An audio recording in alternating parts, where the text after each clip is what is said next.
Hi everyone and welcome to the Jeff Bullis Show. This is Jeff Bullis and today we're going to be interviewing a young entrepreneur by the name of Trevor Oldham. So before we actually have a chat, what I'm going to do is I'm just going to introduce him and I'm going to do a little bit of bragging about Trevor because it's not a good cool thing to brag about yourself apparently. Well, Aussies aren't allowed to brag about themselves. It's a thing called the tall poppy syndrome. So it's alive and well in Australia. We don't like to brag about ourselves. So I'm going to brag about Trevor first. So Trevor Oldham is a young entrepreneur that started up 3 companies before even graduating college. He is a serial entrepreneur and a walking example you can run a business regardless of your age. His most recent venture, Podcasting You, works with successful individuals to get them booked on podcasts.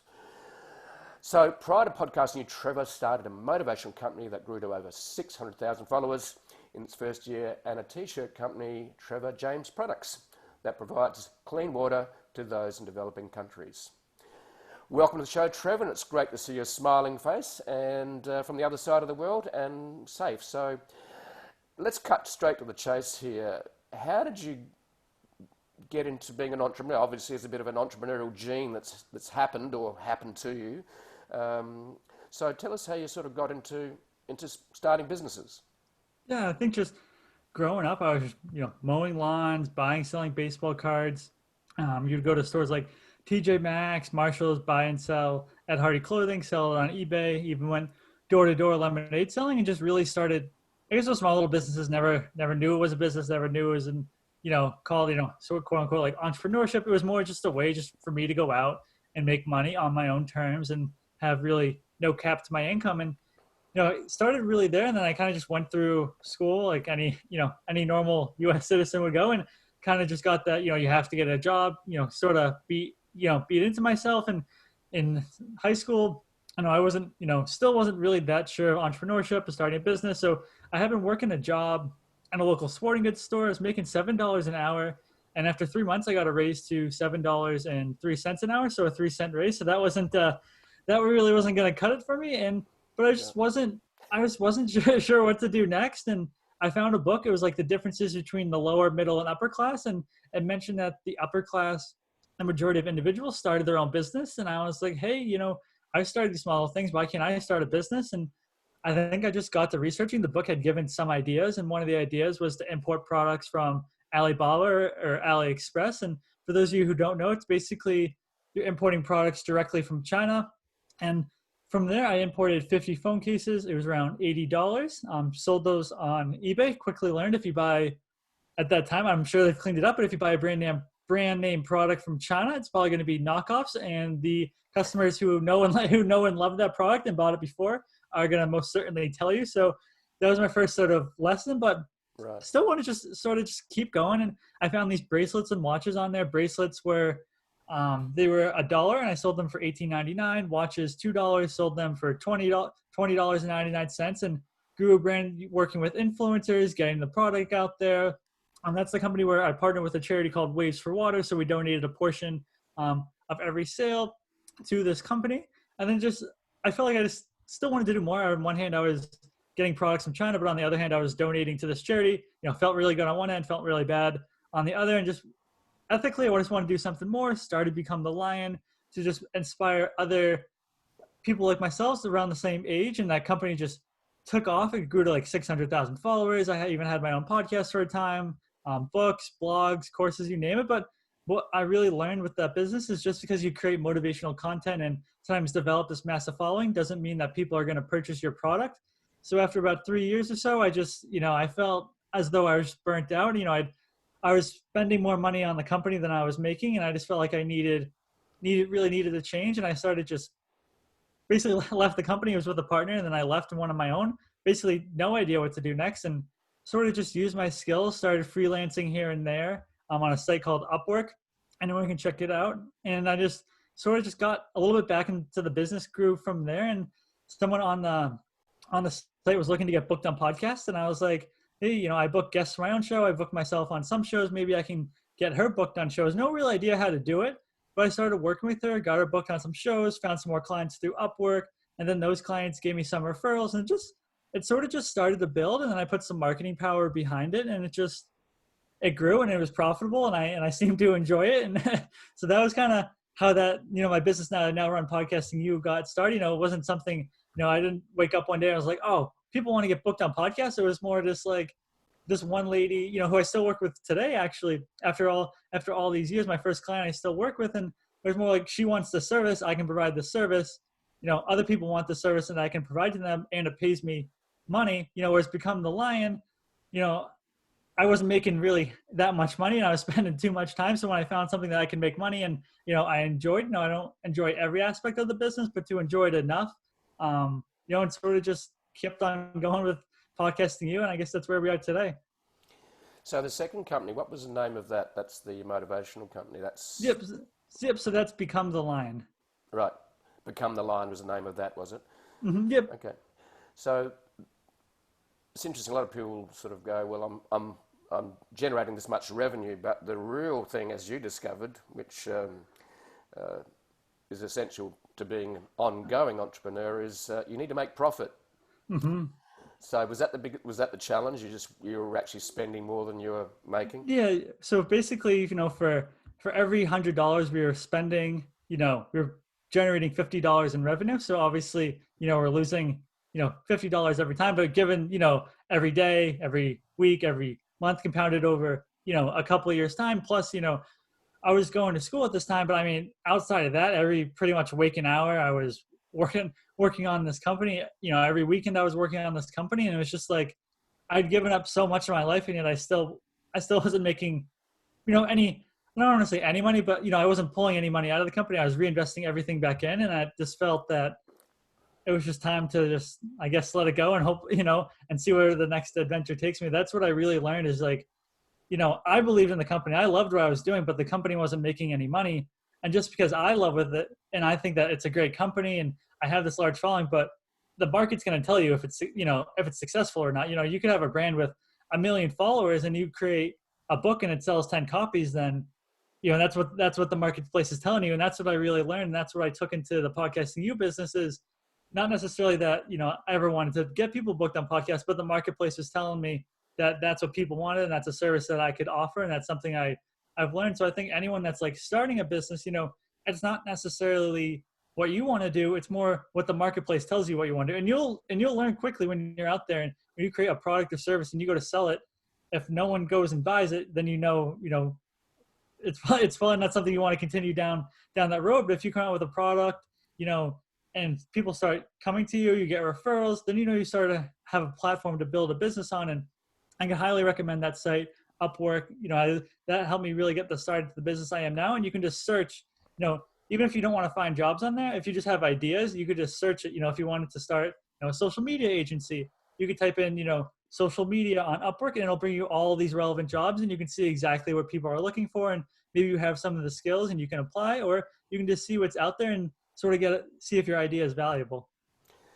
That's really interesting. I hadn't thought of Upwork as a search engine tool, excuse me, to, I suppose, evaluate the beat of the street a little bit, because you could go and see what the volume is around a key term, couldn't you? So if you typed in social media, you'd see how many people are vying or competing for that space in terms of providing services. So that's actually quite interesting in the sense that Upwork is going to provide an insight into what sort of services are being provided in certain niches, which could really tell you, is this an area that's really trending? Is it going up? Is it going down? Is there hardly anyone on this? So now, podcasting, this is where you are now. It's a fascinating area, and I noticed about a month ago that Joe Rogan, who's one of the superstars in the podcasting world, and he's an overnight success. He started only 12 years ago, when podcasting actually wouldn't have been even known about. If you said I'm doing a podcast, I think 12 years plus ago, people would say, what does that mean?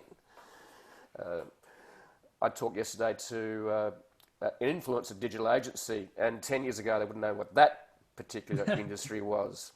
But podcasts, so Joe Rogan sold his rights to his show about a month ago to Spotify for over 100 million US.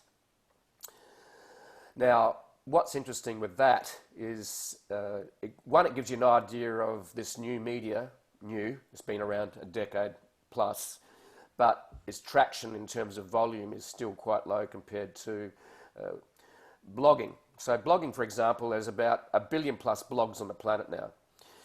The last numbers I heard a few weeks ago was there were about 900,000 podcasts, and only about 50% were active. And by active, that means they may be published 5 or 6 shows.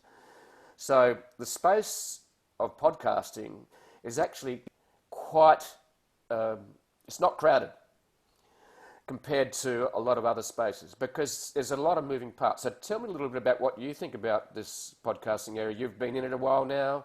You're helping people. Tell me a little bit about your insights into podcasting and where it's going, you think. Yeah, I think it's definitely, I remember when I had run my own show in 2015, I found, not that many people knew about podcasting back then. And I can just tell you just from, looking on Upwork, if you typed in, podcast jobs, looking for a job in the podcast industry, 3 years ago, there were probably like 100 openings. Now there's about, 900 openings. So you can just tell how great it's increasing. And then you can see sort of, I feel like once you start to see some of these corporate giants come in and produce like their own podcast, let's say if it's like, a Fidelity Investments, when they see value in podcasting and they know that they can speak to their, target audience, whoever that may be, I'm sure it's investors. And then when you start to get these corporate giants investing money in, and a lot of times I'm sure it takes a long time to get the podcast set up and moving and that sort of thing. When they start to come in, that's when I think, it's starting to be really big, and you start to see a lot of people starting their own podcast. But I think to anyone that's starting their own podcast, and I'm sure, Jeff, you as well know, it's not as easy as it looks. There's a lot that goes behind the scenes. And I think that's one of the reasons why there's, there might be, 1 billion blogs out there versus 900,000 podcasts, because anyone can go out and start a blog. Anyone can go out and start a podcast, but a podcast, there's more work that goes into it. There's recording, there's editing, there's guest booking, there's all that, and then even having to create content from the podcast to put on a website, there's all these additional parts. But I think the reason I think people, when it comes to podcasting, if you put in the work, it's going to be super beneficial for you. Whether that's you going on podcasts and sharing your story, whether it's starting your own podcast, I think it's going to continue to rise. And I think it's something that people love. I mean, I know when I'm in the car, when I'm driving around, I'm always listening to podcasts instead of having to listen to the radio. And there's pretty much podcasts on any genre you want. Some days I want to listen to, the Joe Rogan show. Some days I want to listen to, Mike Dillard's podcast. Some days, if I need a laugh, I'll listen to a comedy podcast. There's podcasts in every different industry. And I just think, we're still, I don't want to say the beginning stages, because they've been around for, a little while now, but I think over time, they're just going to continue to grow and people are going to see the value in them. So I think, I think there's a different, it might become saturated, but I think the way that you can stand out is having a good quality show, making sure everything sounds professional, because I'm sure there's going to be people that go out there and start a podcast with no idea what they're doing and that sort of thing. There's tools out there you can research, how to start a podcast, what I should do before I start a podcast. And you want to make sure you sound professional, in case the market does become saturated, it allows you to stand above the marketplace. Yes, the podcast area it is a lot of moving parts, and I was fully aware of that because I've had this blog since 2009. And yes, you're right. You set it up and you write and you hit publish and you're done, right? It could be good, bad, or quite ugly. Mine was quite ugly early. So we got more professional over time. Now, the podcast, I bought all the gear for this podcast 4 years ago. And I realized there was a lot of work to do to actually set it up, to edit. So I didn't really have the team at the time to help me with the whole editing process, the process of publishing. So I put the podcast stuff in the cupboard, and I only took about 3.5 years before I pulled it out and said, I've got to start this, and happened after a conversation before Christmas in 2019, a few months ago, to realise that it was time to do the work. Hmm. Yep, exactly. And as I went through just the setup phase, I realised why I hadn't started it because it was a lot of work. Right, I had to find a sound editor. I had to make sure they had the podcast tab set up on the site. I had to make sure it was edited properly. We had to get the banners right. We had to get onto iTunes. We had to get onto Spotify. We had to host on Libsyn. Uh, we we had to work on the quality of the sound. Had to get a good mic. Uh, the list goes on and on. And then you've got to do that every week. Hmm. So it comes down to having a good process. Now I looked at Joe Rogan's first few podcasts on YouTube. And I tell you what, he was really rough and ready. It's very authentic. And I went, Mm. look, you've got to start somewhere, and that's the reality in anything. So, uh, yeah, the whole podcast area fascinates me. And one of the benefits I've found too is that you can create a lot of content in Hmm. multiple formats. So, for example, we're recording the audio here. We're also recording it in video. We're also turn that into a transcript, which is like a long form blog post essentially, so people can read it if they don't want to listen to it or watch it. And then we create banners, which we use on social medias, and the list goes on. So one event can be turned into multiple pieces of content, and that's what I really love about it. So, what do you think are the benefits for people that want to get into podcasting, Trevor? Because I've heard a few, and I've experienced quite a few of them. But what do you see as the benefits for starting a podcast? Yeah, I think the number one benefit is being able to network with people that are on your show. And I think that, for me, that was a big learning curve, at least when I had my own podcast, of being able to have these successful individuals on. If you go to someone, whoever you might look up to, whatever industry you're in, and you go to them and say, hey, can we have a quick 15, 30-minute phone call? They're most likely going to say, no, get out of here. But if you said, hey, can you know, come on my show, we'll have a quick 15, 30-minute podcast interview, I'll promote you to my audience, then I find that people are way more receptive, and it allows you to get sort of in with the sort of people that you want to talk to, and sort of establish yourself as an expert, within your industry. If you're having a podcast, let's say you're just beginning, as an entrepreneur, and you talk to entrepreneurs who are, 10 levels above you, just having your name associated with that person is going to allow you to sort of elevate, and people will start to see you being associated with that person. And then you can go out, like you mentioned, Jeff, like there's so many different forms of content that you can create.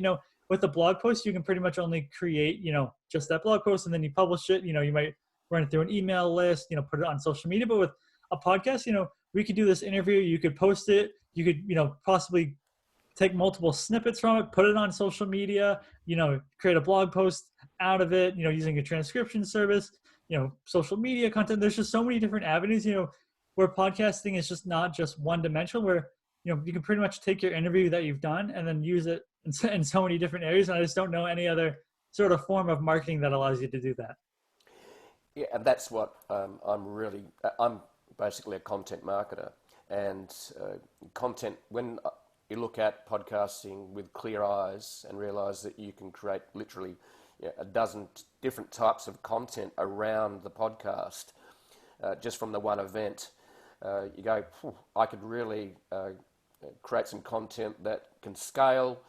And that's, that was one part of it. The other one that pushed me to start was the relationship building side. And I've been in this industry as in social media marketing, digital entrepreneurship, and writing about it since 2009. For me, it was actually being able to meet some of my heroes as well, people that have changed the world in their own way, in their own niche. From France to the USA to people living in Malta to New Zealand to Australia to Massachusetts. So what is really fun about it is this relationship building and nurturing that adds a whole new layer. And what's not to like about having a fireside chat from the other side of the world with a person that is passionate about what they do. And that's what I love about it. Number one is the way you can build relationships through podcasting. and then the benefits flow from there. And that's one of the things I said, well, it's now time to take what I'm doing to another level, and the podcast was started because of that. So what are some of the other challenges you see with running a podcast? Because a lot of people start a podcast, and I've heard the numbers, I can't remember the exact ones, but there are a lot of people that start a podcast and give up after 5 or 6 episodes, just like bloggers do. So what do you think are some of the other challenges apart from just getting it started and then the process? What are some of the other challenges you think? Yeah, I think number one, anyone that's, thinking about starting a podcast, you definitely want to make sure you have, I usually recommend if someone's starting a podcast, like 3 months worth of content. So that way, you don't have to go in and record. I think if someone's going to create a podcast and it's going to fail, they're going to, record an episode on a Wednesday that has to be out on a Thursday. You're just not giving yourself, a good timeline. So anyone, make sure you have enough episodes in the can. And the biggest thing is editing. Editing a podcast, it might seem scary in the beginning. And I know when I did it, I used Pat Flynn. He has a tutorial on YouTube that walks you pretty much step by step on how to edit a podcast. And, I remember the first time when I had been editing mine, it took me like, I don't know, 5-6 hours to edit the first episode. And, it takes a while, but over time, you're going to learn by the 5th, 6th episode, using these tools and using these software that are out there, it becomes a lot easier to edit your podcast. And then I think too, when you're starting your own show, you might be like, go in, publish your show.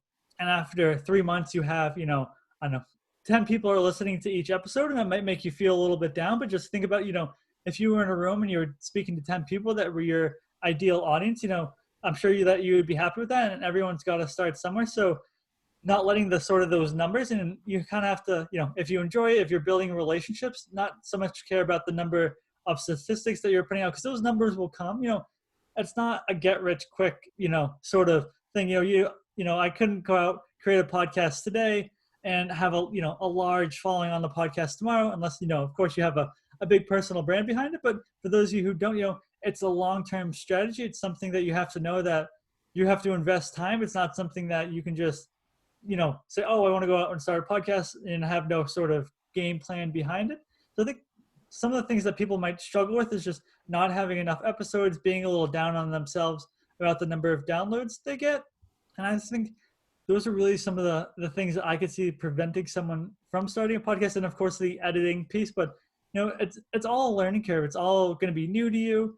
And after the first month or so, you're going to start to get it a little bit more. And even if you do have a podcast and you're interviewing people, you might sound terrible the first couple of episodes, and just understand that that's okay. You're not made to sound perfect. It's, you're not a perfect person. Maybe you should go, maybe not for the top tier people in your niche that you're trying to talk to. Maybe go for some of, maybe friends and family that that are successful in your industry, and start out there.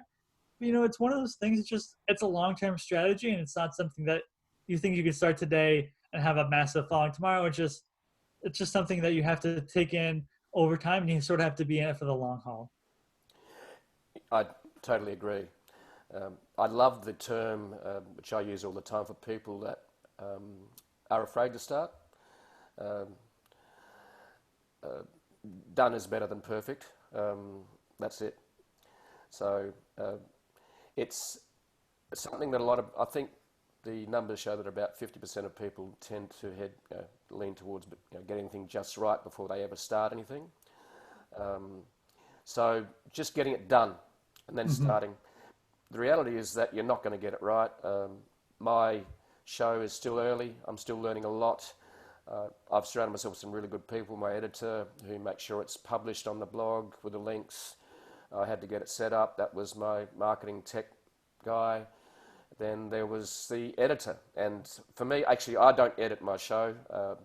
It's not a skill that I'm very good at. So I just send it off to Dave, and Dave weaves his magic and gets it back to me.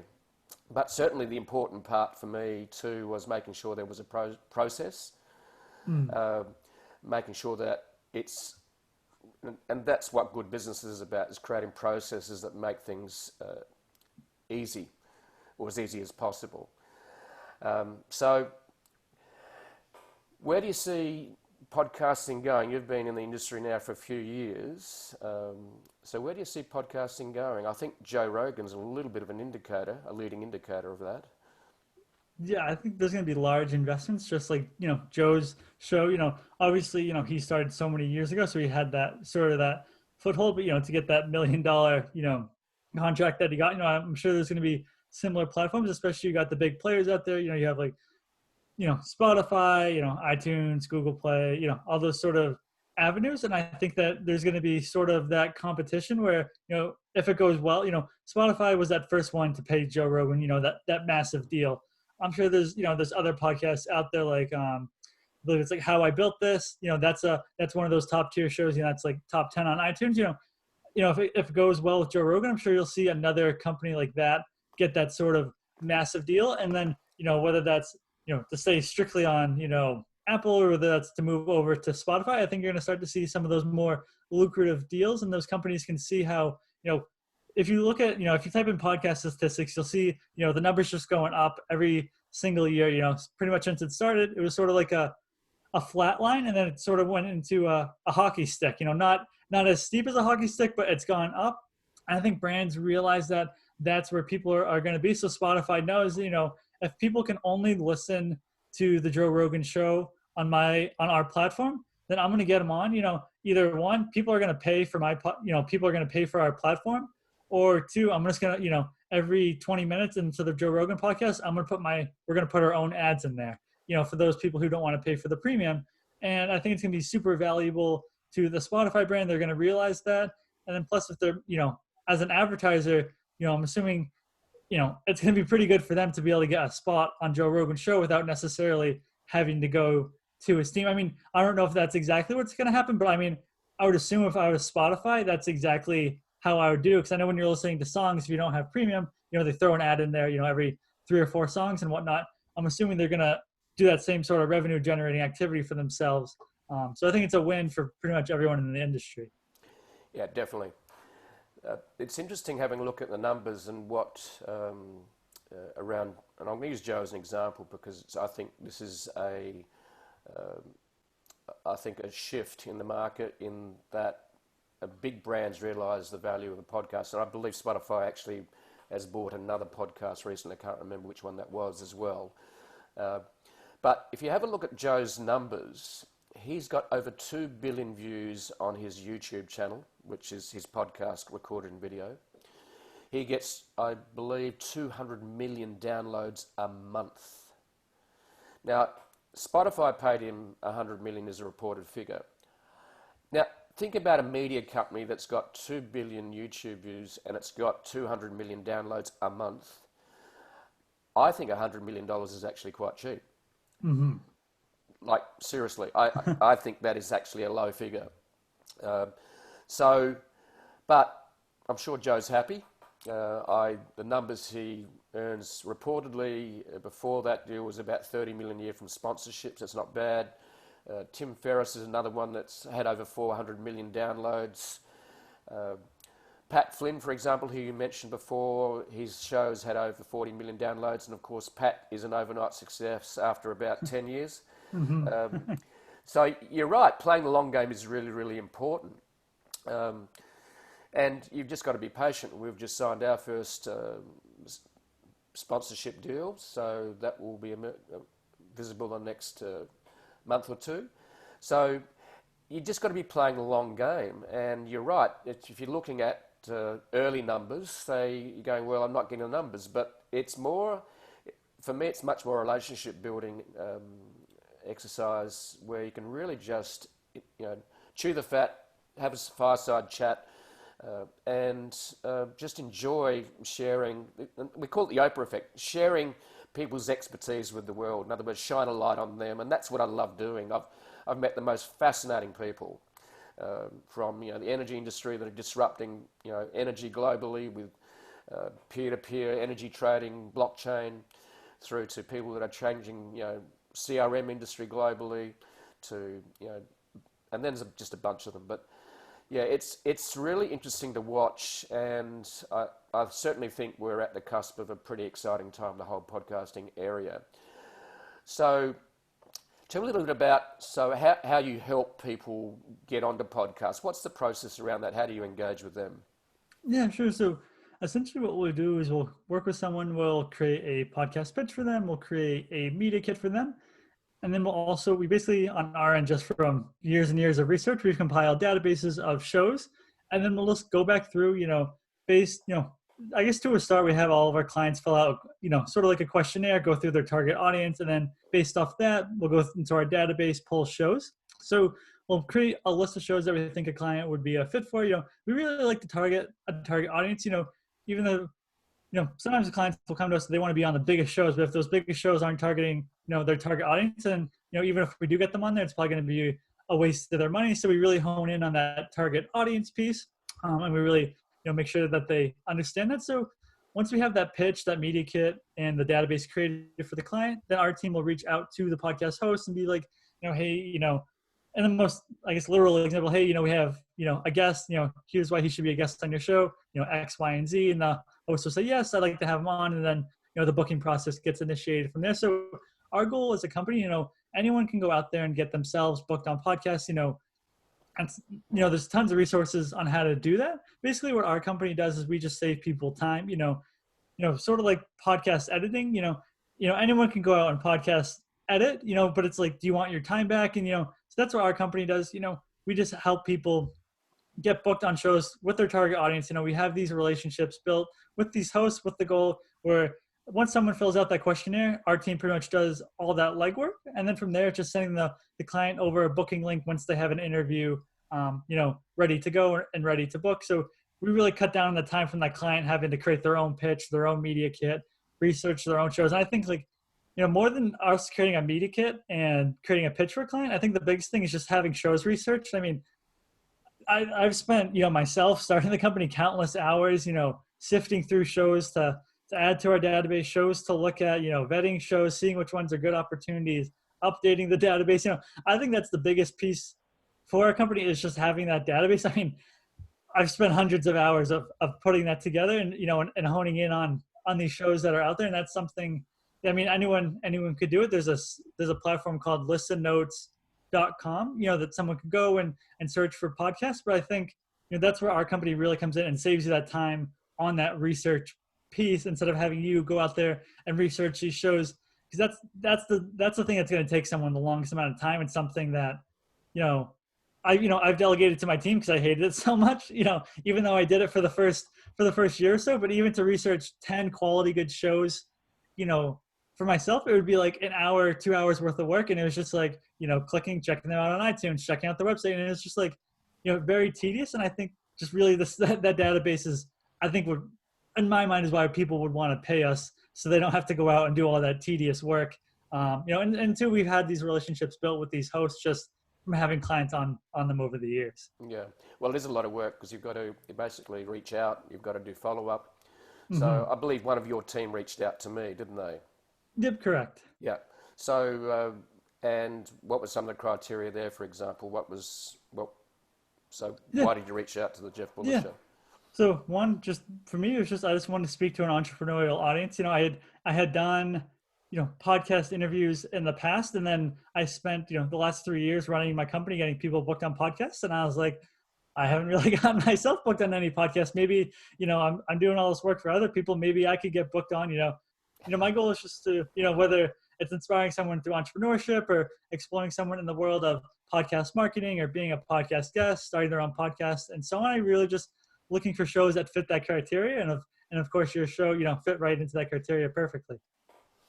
Right. Yeah. It's when I saw the invite, I went, that's interesting. And then checked out, Trevor said, oh, he's actually helps people get onto podcasts and said, well, he's eating his own dog food. That's really, really cool. Okay. So that's great. Now, podcasting is, as we know, starting to grow a fair bit. The future for me is it's basically another media company, and I think one of the things I noticed, and I'm going to go back to Joe again. I may be using him way too much, but that's okay. Is a great example of longevity, playing the long game. He's now at a point where I'm sure people are begging and knocking down his door to be on the show. Mm-hmm. So one of the, I think, secret sauce components to what he's doing is he not only does the audio, but he actually recorded it on YouTube from day one. Mm. And I don't know if people know, but YouTube is actually the second biggest search engine on the planet after Google. And there's a few others knocking on the door or trying to. Bing's been trying. We've also got Amazon is actually emerging as quite a big search engine as well.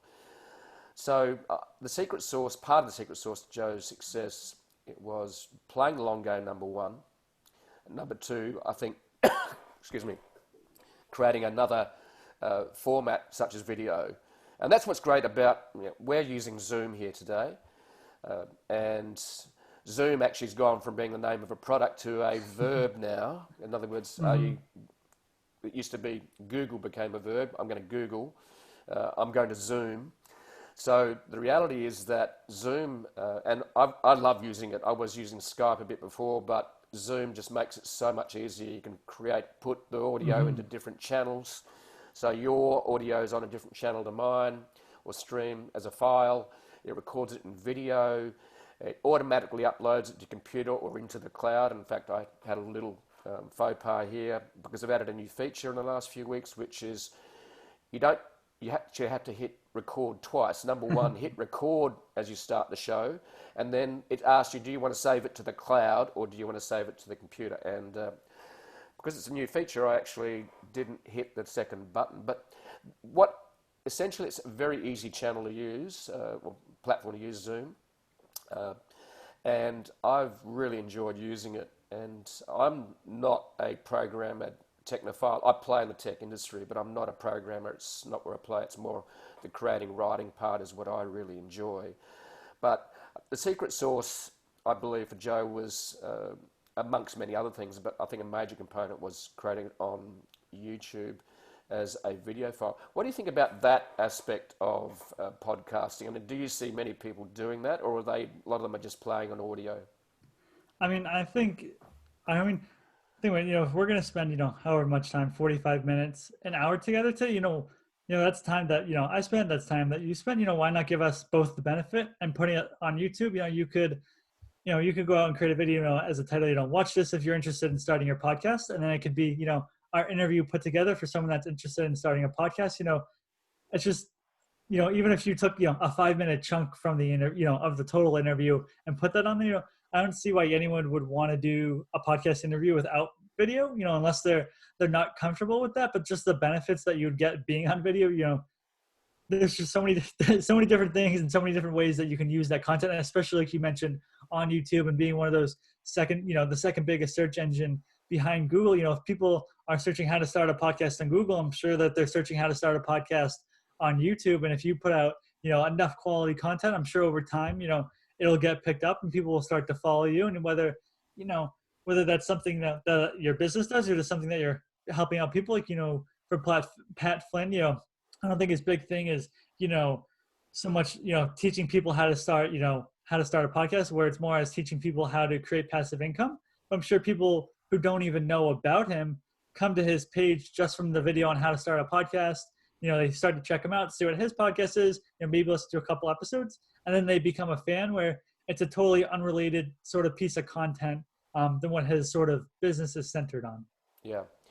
The other thing, and what we did when we started is I focused on, we did record it in video right from the word go, but what I did do, I didn't actually go around to publish it on a separate YouTube channel first. I just said, let's focus on getting the audio side right. Let's make sure we get that process nailed. So recently we just started up because what we did is we created a bank of videos, which were just sitting in the cloud in our Google Drive. And we've just recently put them up unedited, because we believe that keeping it authentic at the moment, where we have a little banter before we start and have a chat, I really love that. That's really keeps it real. And we've only just published the podcast on YouTube just recently, and there's more to do there as well. You can actually, like you mentioned, you can actually take a little snippet of the video and turn it into a 5-minute, in other words, best of type snippets. So, and this is what's really exciting about creating content. whether it's video, whether it's audio, whether it's images, whether it's live streaming, which we're starting to do a little bit. And some people are doing live streaming of podcasts right from the word go as well. Um, so, yeah, the opportunities, I think, playing the long game here are quite large, from relationship building to creating content to opening the doors to new business. They're all in the frame. So I'm very aware of your time. So, Trevor, before we finish, what would be some top tips, maybe 2 or 3, that you would recommend to podcasters that maybe have started and paused, or podcasters that want to start? What would be 2 or 3 top tips that you'd recommend to podcasters that maybe are about to start, want to start, or have started?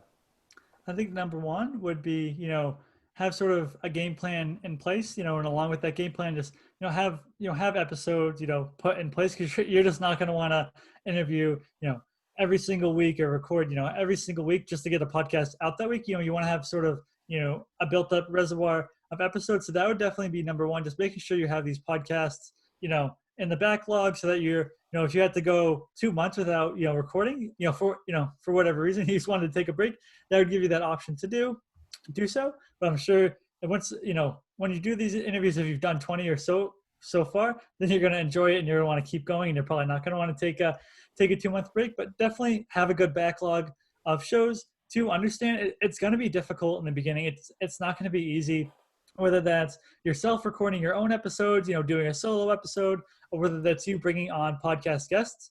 You're going to sound pretty stupid at times. And it's just the nature of the game. And that's anyone who starts off a podcast. Like I know, Jeff, you mentioned Joe Rogan's show on YouTube. I'm sure anyone can go back and watch it and see, how, mashed up everything sounded, how, there might have been awkward pauses and so on. But that's just the nature of the game. And you look at him now and he sounds like an absolute professional. Everything flows perfectly. But that came after 1,400, 1,500, episodes, however many he did. So Sure. Just don't become discouraged in the beginning. And then I think just be in it for the long haul. It's podcasting, it isn't the be all end all. It's not like, you don't have to create blog posts. You don't have to do social media. You only do podcasts. I think it's a good function of, all different areas of marketing, where podcasting is sort of one area of marketing within your strategy, versus just having it be that number one source, where, I'm sure Joe, the number one source is probably the podcast. And, if you check out his social media, he does take snippets from his interviews and is always putting them out there. So that's just an example of him using that content, but sort of just use it as part of your marketing strategy, not just to be your only part of the marketing strategy. And it can, I know we've touched on many different types of content that you can create, whether it's social media, YouTube, blog posts from an interview that you can use. So it sort of benefits all the different, areas of marketing within your business. Yeah. It adds another thing that I've noticed to it. It does add some gravitas to your brand, because you're going, okay, they're interviewing these people. These people have done some seriously cool shit, and it adds gravitas. And for me, just having a chat and build a relationship with some I find intriguing people who have navigated some tough times, come through the other side. And it doesn't mean that those tough times won't come back. Life shows up. It shows up for all of us, and we never know when that's going to happen. But you've got to push through. So thanks, Trevor, for being on the show. It's been an absolute pleasure, and all the best for the future. Now, before we wind it up here, how can people find Trevor and maybe want to use you to get on other podcasts? How can they do that? Where can they find you? Yeah, most certainly. So they can go to our company, podcastingyou.com. And then if anyone, has any questions, whether, entrepreneurship or, specifically, in regard to the podcast space, whether that's, even starting your own show, not necessarily even getting booked on podcasts, feel free to email me, Trevor, Trevor, at podcastingyou.com, and I'll be happy to answer any questions you have. Great. So thank you very much. It's been great to have a chat, 20,000 kilometres social distancing, and I believe we are still safe, which is great. Yep. And thanks for being on the show. It's been an absolute pleasure. Perfect. Thank you. I appreciate it.